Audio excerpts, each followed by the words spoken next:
Welcome to Have a Life Teaching, the podcast designed for educators who are dedicated to enhancing their teaching practice and creating a positive impact on their students' lives.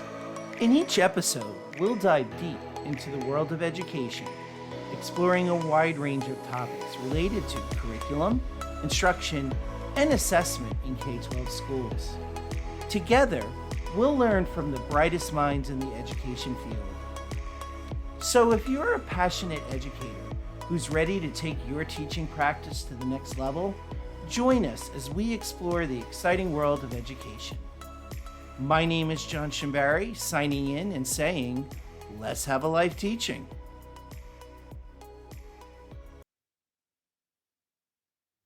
Hello, everyone. Welcome to another episode of the Have a Life Teaching podcast. As listeners know, we talk a lot about curriculum, instruction, and assessment, but really for any instruction to occur, it needs to occur in a positive school climate and environment.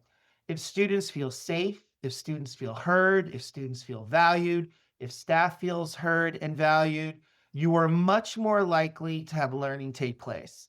When we talk about schools, we obviously have to talk about discipline to ensure that safe school environment.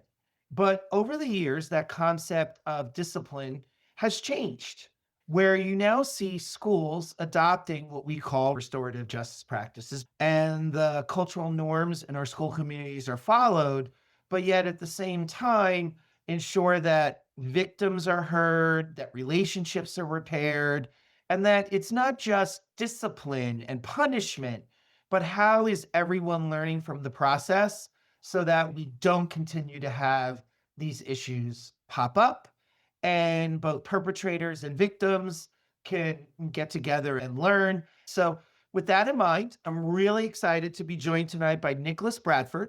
Nicholas is the CEO and founder of the National Center for Restorative Justice, which is located in the Portland, Vancouver area of Oregon. So, Nicholas, thank you for joining us tonight. Pleasure to be here. Indeed, it's an important one to have because how do we do both? How do we maintain order in our schools, but do in a way, again, that's going to promote a positive school culture? Yeah, I was an educator, a teacher in Vermont in the Burlington, Montpelier area. And I worked with young people who had some behavioral challenges in pull-out programs. So young people who had some outside behavior that needed a lot of additional support, some alternative kind of setting space. And during that time, I really enjoyed those young people. Really, I built a lot of relationship. I had really great mentors. And at the same time, I didn't have kids, so I had a lot of free time. I ended up volunteering at a community justice center in Burlington. And that really gave me a lot of perspective on restorative justice. So in that program, they had referrals from police and prosecuting attorneys. So sometimes police would just direct refer right to our community justice center for low-level stuff. Trespassing at the mall when kids shouldn't have been at the mall because they were stealing. So they got trespassed from the mall. So they get ticketed, but cops would direct refer. And so we would run some basic cases like that. And then if prosecutors had an assault or negligent driving or something like that, then that would be diverted to us. I just got some really amazing experiences working with young people, but also working with some amazing RJ professionals who are John Kidda from Vermont, worked a lot in the Northeast with juvenile justice. And then I was off to the races. I ended up leaving Vermont, went back to Seattle and got my master's degree in education policy. And it really focused on restorative justice and trying to look at what's the policy, how do we implement,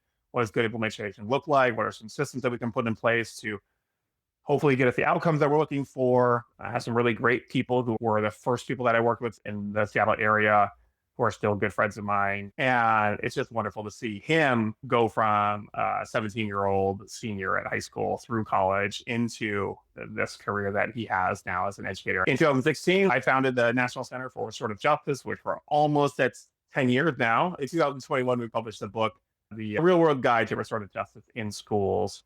So, Nicholas, did I do justice when I was describing restorative justice? Can you give us a more nuanced view of what that looks like in schools?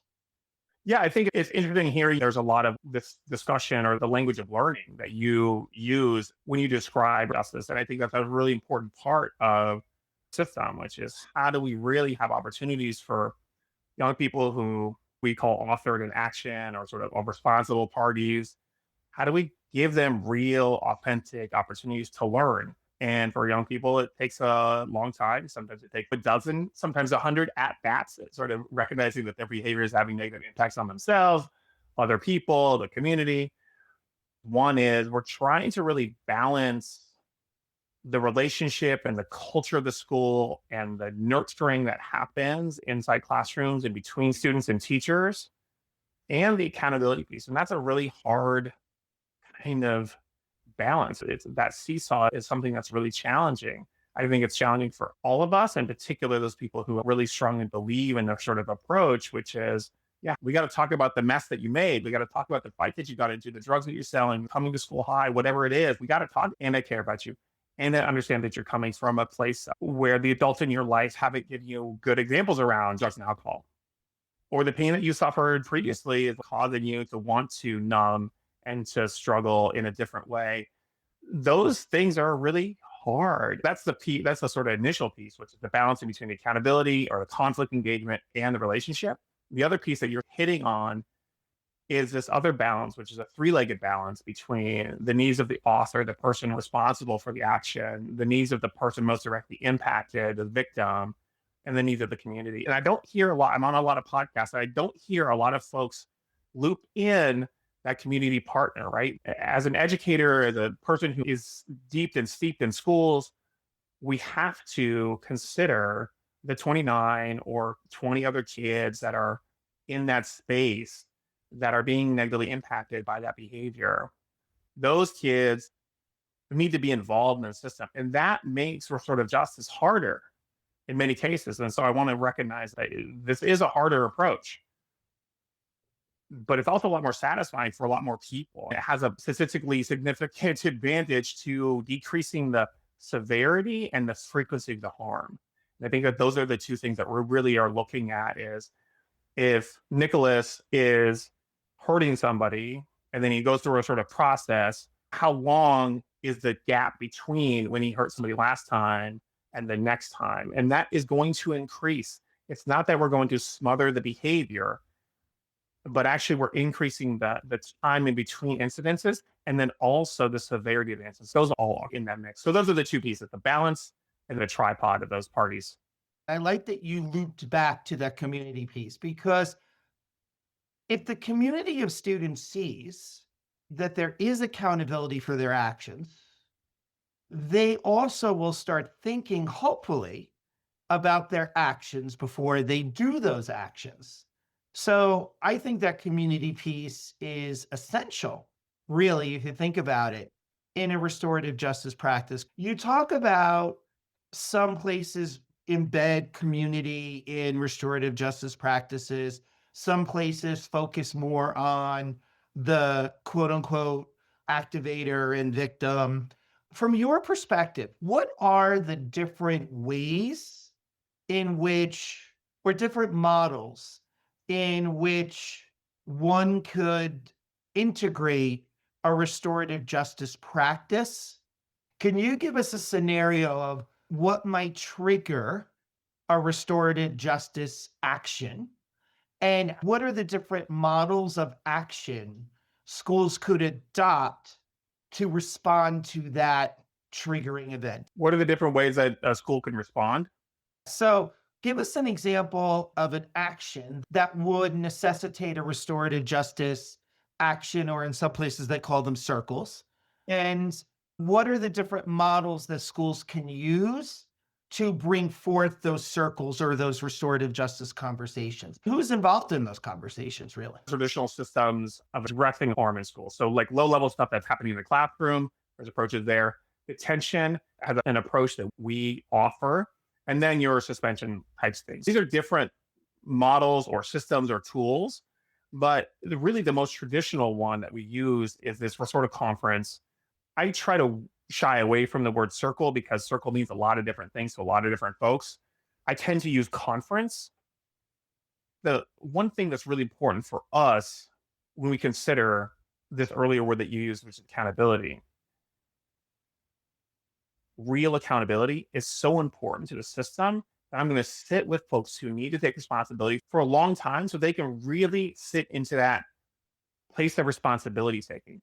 We in restorative justice, but also parents and administrators rush that process because we want to get to the thing, but we miss accountability is not that young kid needs to take responsibility for their actions. Accountability means responsibility taking and stepping into that. And so when young people get into a fight, for example, right? I want to sit down. I got the tape. I know what happened. I've got witnesses. I know what happened. And we sit and say, hey, Nicholas, what happened?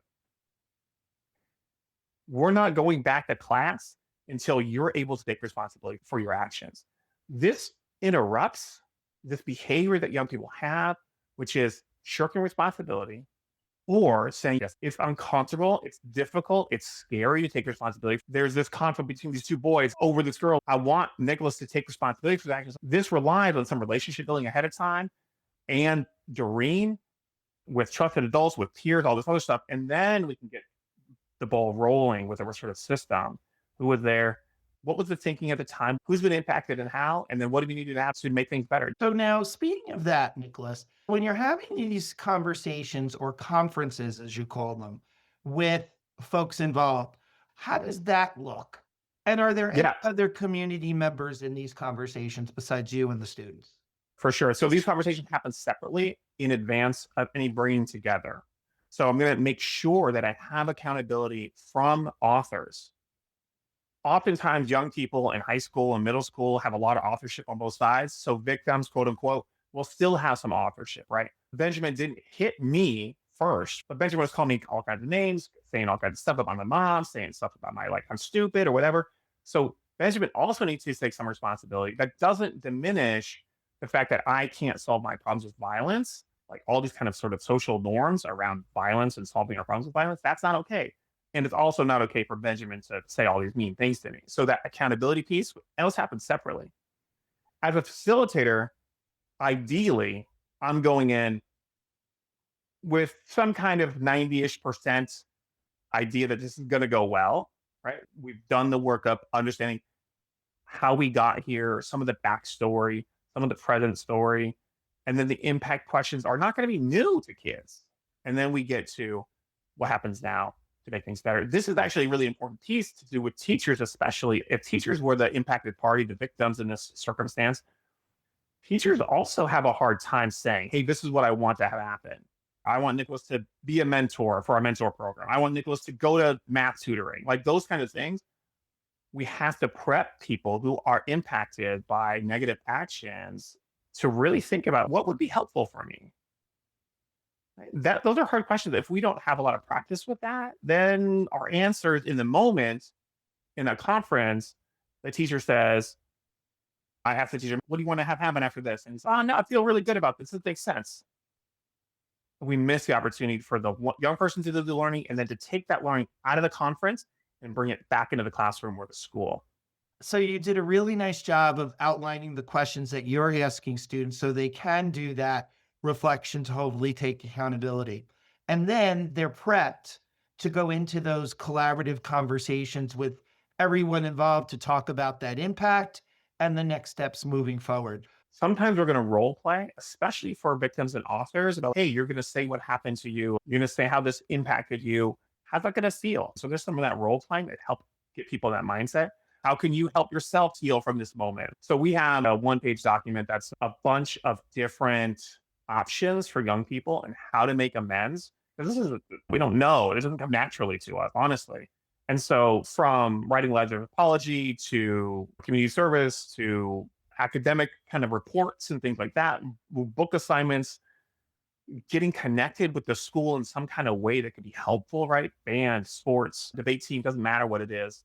So we've got a list. And this one time I was sitting with two boys who were roughhousing in a middle school, not being responsive to adults when they were saying, like, hey, stop shoving each other into the lockers and go to class. So we had this conversation with the principal and one of their trusted teachers. So I released those two adults and these two young people. We went to ISS, which was not called ISS. It's a place to hold young people outside of classrooms.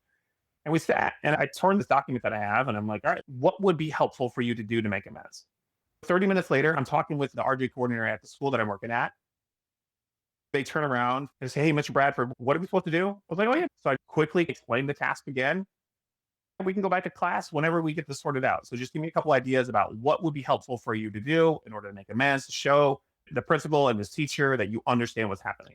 They're like, oh, okay. And they're like, I think I got this time. I was like, great. All right. So I turn around and I sit with my colleague and we were doing some work. I ended up leaving. They finished their assignment and they presented that to the principal. Principal's like, great, this makes sense. Let's move on.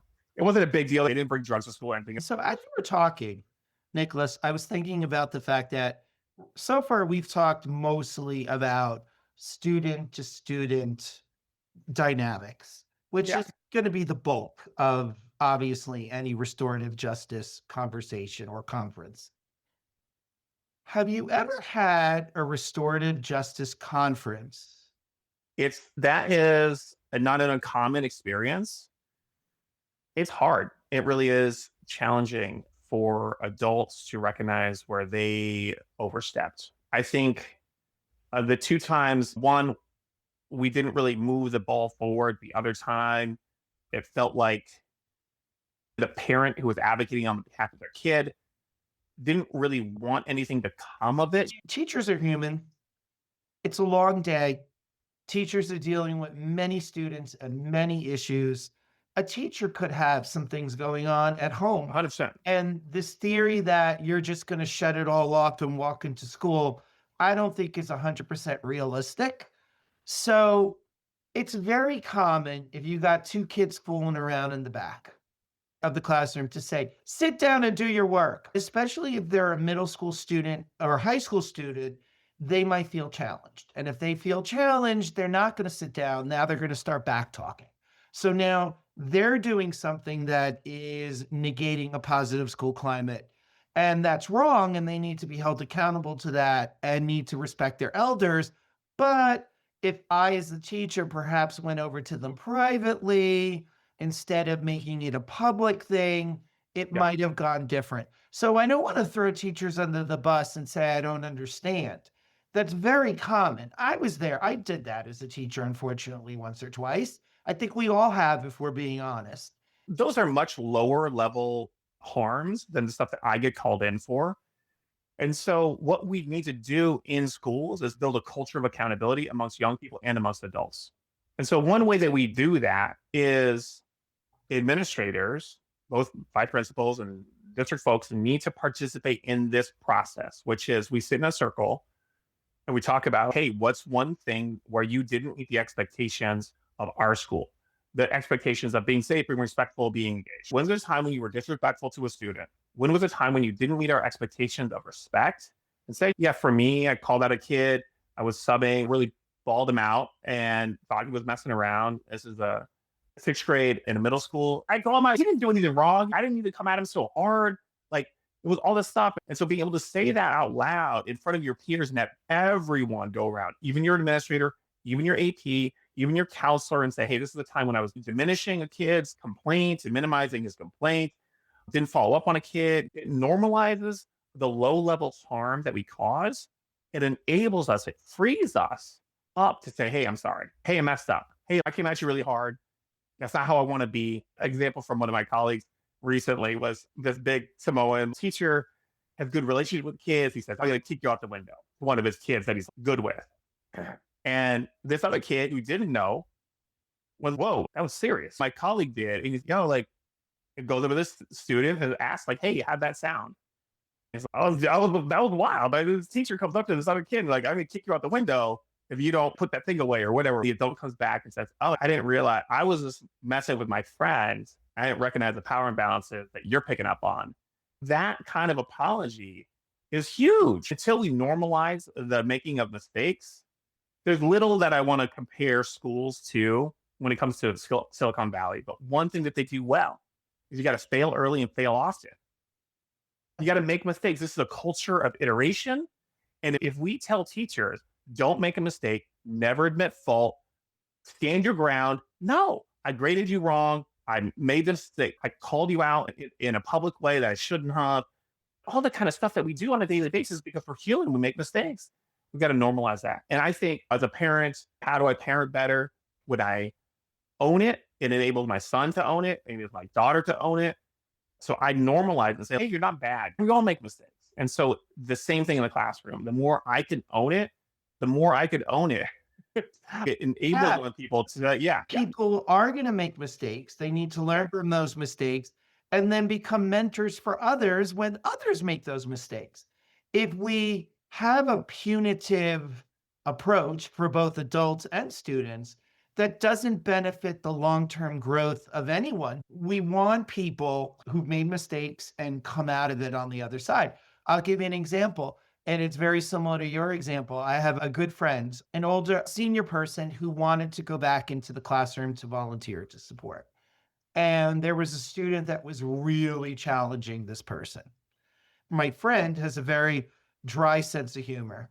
And I think forgot for a moment there that they were dealing with the student. So my friend said, if you don't sit down, I'm going to kill you. Right now, she didn't necessarily mean she's really going to do it, but obviously that had an impact. And she did offer to apologize, to sit down with the family, and the school did not give her an opportunity to do that. Obviously, my friend should not have said this, but my friend is a brilliant writer. And in my opinion, that's a loss for everybody because yeah. they were willing to be accountable for their actions. I think restorative justice conferences are made for these kind of situations. Yeah, 100%. I think that's a great example, right? We lose such richness and such vibrancy in our professional core, but also in our students when we do this kind of you're done kind of behavior. This is a little outside of the teaching space, but my uncle, he did 25 years in the Green Berets. And he says this thing, you're never going to fire your way to a perfect team. There's a selection process through boot camp, through your technical school to Green Beret school. And then you go into Green Beret, and some people make it, some people don't. It's really hard. He's a warrant officer. So he went through all that stuff as an enlisted person and became a warrant officer. I have 300 soldiers, men that are under my command and a bunch of 50 support staff. These guys did the work to show up, to do everything so well and perform at such a high level. And then they get a DUI.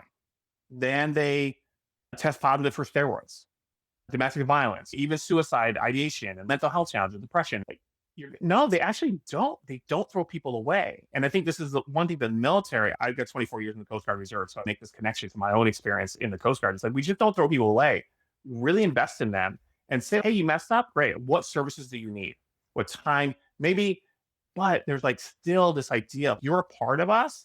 And you got to do a lot wrong to get fired from the military. It's like, what are you going to do? Fire me? But that's the attitude that I want to have when I'm working with young people in the schools, both the adults in the building and the kids. And And maybe we have a slightly higher standard for adults, obviously, but my point remains that we got to be really careful and help young adults, especially young professionals, meet the standard and give them opportunities to make mistakes.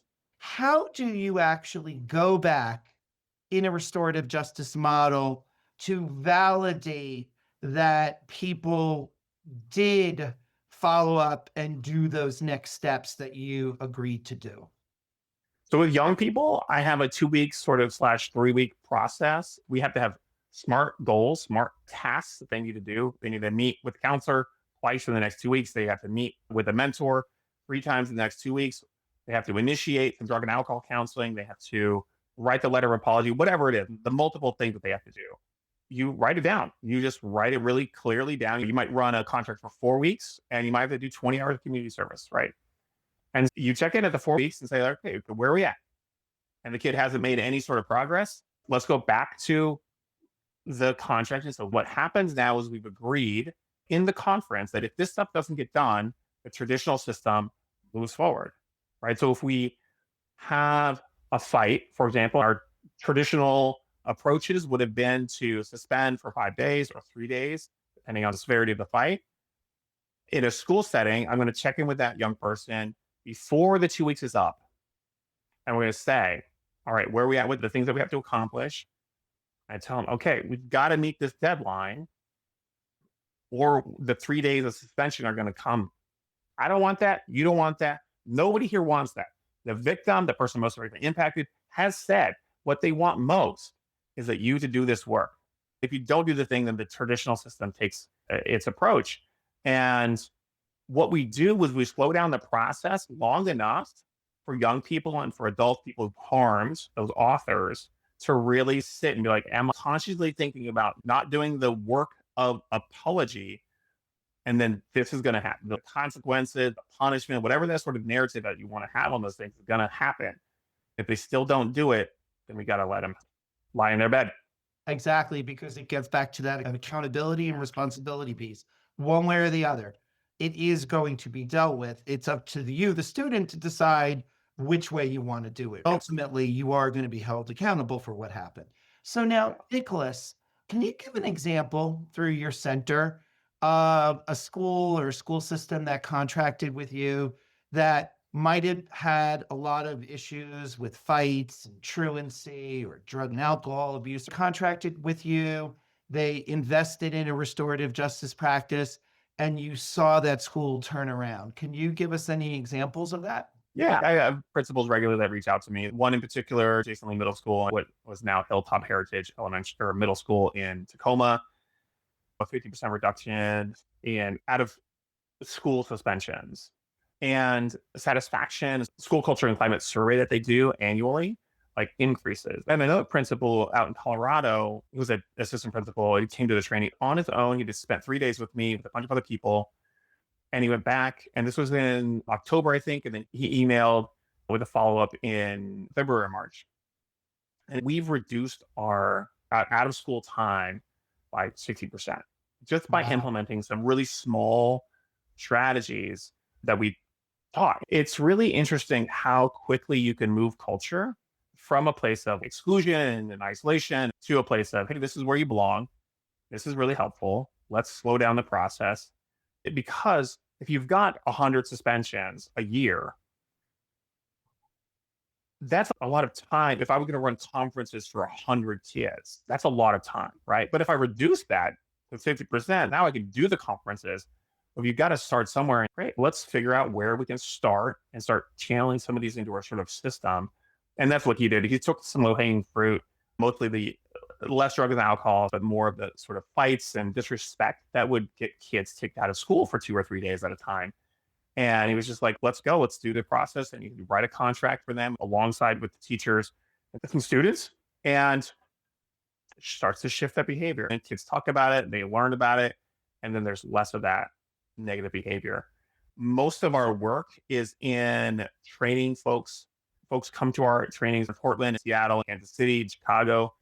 You can do 3 days and 2 days at a different time, or you can batch it all together for a 5 day. If you want to come for 5 days and really get into it, they take that back and then they implement. We give them a lot of resources, both workbooks and PowerPoints and some online materials that they can use to train their teachers, train their staff.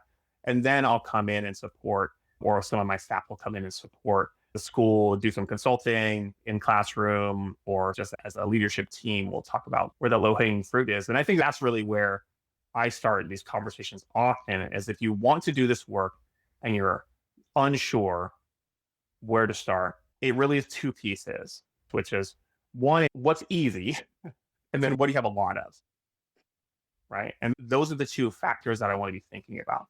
So maybe it's classroom disruption, or maybe it's my long term suspensions, or maybe it's drugs and alcohol. But those are the two things I want to start with, which is what's easy and what do we have a lot of, and really thinking about that. Districts play a really key role in taking some of the hardest stuff. Because if I'm a principal and I've got, am I in middle school and I've got my level of misbehavior and the level of things that are coming to me as a principal or an AP in the middle school are pretty low level fights, right? Some pushing and shoving, maybe somebody gets punched once or twice a year. But then I have a situation where there's some gang violence, or a knife gets pulled, or there's a threat of gun violence in between students, right? But this is going to be more than that. This is going to be 10 hours. This is going to be 12 hours, maybe more. And so thinking about pushing it off to the district where they've got the bandwidth to actually do that kind of stuff, ultimately the expulsion is going to come from the district. And so they need to be in early and work that process. Their goal was to establish a safe, supportive community environment in each of their schools. There was one case that I had to get involved in where a student was taking pictures of other students using the facilities. They were like jumping over the stalls and taking pictures and then posting those online. Yes, I think it makes sense to me what you're saying about the level of infraction for a school that's just dipping their toe in the water with restorative justice. Maybe right now they're not ready to have a full conversation program in mind. What is low hanging fruit is identifying those young people that need extra support and providing them a space where they can build relationships with peers. And so those young people don't have a lot of social capital, don't have a lot of social network inside the school. And so they become this weird sort of isolated group. So what I suggest and what I think about when I think about targeted relationship building circles for young people who are on the fringe of our school, who are teetering or thinking about being cooler outside the school than they are inside the school. Those kids who are academically successful to some degree, kids who are doing sports and are connected to band and drama need to be in that group, that small group. That's, hey, we've got a group of 12 kids. 6 of them are kids who are on the struggle side, but 6 of them are like doing pretty well. I want those kids to meet and talk and find the commonalities. I want them to talk about Fortnite. I want them to share the stupid memes that they share. I want them to connect so that when I am at lunch and I don't have anybody to sit with, I can sit with I got a lot of different people and a lot of different social networks. And then this kid, Benjamin, sees me and he says hi. And I feel, oh yeah, I know Benjamin. Benjamin's cool. Like he's got things going on. That's what I want young people to feel when they're walking through the halls of their school. We already have structure of identifying those kids who need extra support. Now we got to put a system in place. So that's what I think about. I love it. Before we conclude, a couple of things that I'd be amiss if I don't mention. I'm sure some people listening to this are going to say, that's not accountability. That's not punishment for their actions. They did this and they need to be punished for it. What do you say about that? I think my goals are less around punishment, more about behavior change. But what we also want is this behavior to not happen again in the future. There's some amazing work out of Common Justice in New York City. Surveys of victims of serious crime in the community, right? What victims want most is this not to happen to somebody else. And this is regardless of whether or not they're participating in the justice system and their restorative approach. And they ask, what do you want to have it as an outcome? And this gives me a lot of hope for humanity. Is like the vast majority of people don't want this bad thing to happen to somebody else. What our approach is trying to get at is reducing the severity and frequency of harm. I don't want this to happen to another teacher, another kid, bullying. I don't want this kid to self-harm because they haven't managed their own conflict. That's what I want. And so as a school leader, you have to be clear with people. Like you're either on that team or you're not. If you want punishment, this isn't the place for you. If you want to just inflict pain for the sake of pain, like this isn't the place for you. And this young person learning from their mistakes. That's what we're here for. This is the educational institution, right? These young people need to learn that their actions have impact and they can do this differently. The person I was thinking of in my mind when I asked that question actually was not a teacher. It's a friend of mine that is very conservative as a parent. I was really thinking more in terms of and maybe this is going to inform my next question, which is what do you do when you have parents that aren't on board with this? They're advocating for punishment of the other student. Maybe they're not seeing their own child's role in something. Let's face it, Nicholas, and people do not send me hate mail. Children are like apples that don't fall far from the tree. Sometimes you have students that are very accountable and responsible because they're also getting that reinforcement and encouragement from their parents at home. But you also have situations where maybe parents themselves lack that skill. So what do you do to help parents in this process? Particularly because if they're parents, now again, our parents are getting younger, but let's say they didn't go to a school system that had restorative justice. And that's a challenge of whether And this is the interesting part of this as well, is like sometimes well-meaning, restorative minded parents are really on board. They're on team RJ until their kid gets impacted. And it's no, I'm on Benjamin suspended. And then we just slow down. We're just like, all right, what do we want to have happen? What's the goal here? What do we want as an outcome? And really separating out the suspension from the outcome. Like, how do you want to feel when this is over?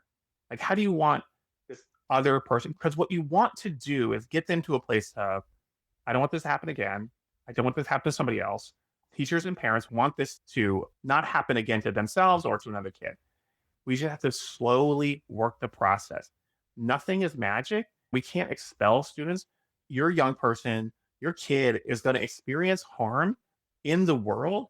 And this is going to give them opportunity to say to the kid who they got in a fight with how it impacted them. And that's a really important part of this process is that your young person gets to say, hey, I don't like it when you X, Y. No, and this is a real thing, right? Like kids who are good friends.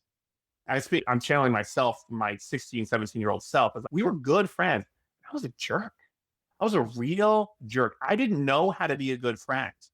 I was still learning from middle school all the way through high school. There's distinct times when I was a real, I don't want to swear on your podcast. And so it's like thinking about giving me that 16, 17, and 14-year-old kid an opportunity to think about, slow it down. What am I doing? What am I trying to do? And these are my friends that I'm a jerk to, right? So that's what young people need is to see, oh, yeah, how I'm being a friend is actually not good. It's not funny. It's not fun for everybody. It's fun for me. That's how kids learn. I work with a school that's a pretty affluent school in a pretty like positive neighborhood. And they had a group of 6 students that got caught for cheating.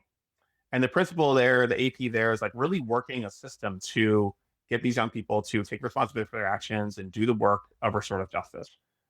And 3 of them admitted to cheating and 3 of them continued to refuse. And parents of these 3 kids were on board. They were like, not my Johnny. Johnny would never cheat. So the principal says to me, like, what do I do? And I was like, you can't do anything. You can't force it. You don't have enough evidence to suspend these students.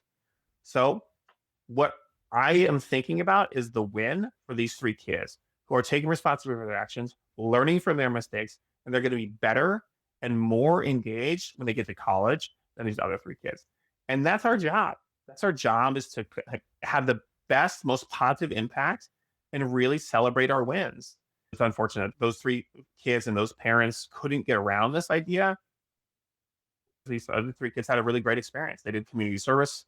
They took real accountability amongst their peers, the principal. Exactly. Nicholas, what else have we not talked about that you want everyone listening to know? I really like this idea of discipline because it's such an important part of how we as educators navigate the world. Discipline is actually choosing what I want most over what I want right now. And we as teachers have to really think about I want young people to be well rounded, engaged, citizens of the world, lifelong learners, powerful, positive forces in the world. But if I get caught up with the pencil tapping or coming to class 1 minute late or turning in their homework late, if I get caught up in fighting that thing, I can really do damage to my bigger goal. All discipline is self discipline. Cause how do we really nurture self discipline? It doesn't come from outside. It nurtures and it grows from inside. And so our job as RD coordinators and principals and APs and teachers is to nurture and shine some light on that self-discipline that young people are really in the early stages of growing and having some grace around that journey for them to grow into a young person that has self-discipline that can manifest their own beliefs into the world. So that's what I'm going to leave you with. Yeah, it's easy. You can just search National Center for Restorative Justice.com. We're all over the internet. You can find me or my organization on LinkedIn, Nicholas Bradford, or the National Center for Restorative Justice on LinkedIn. Our other place is Facebook. If you want to get connected with us there, we have some things going on. You can sign up for our newsletter and we'll send you out information every 3 weeks.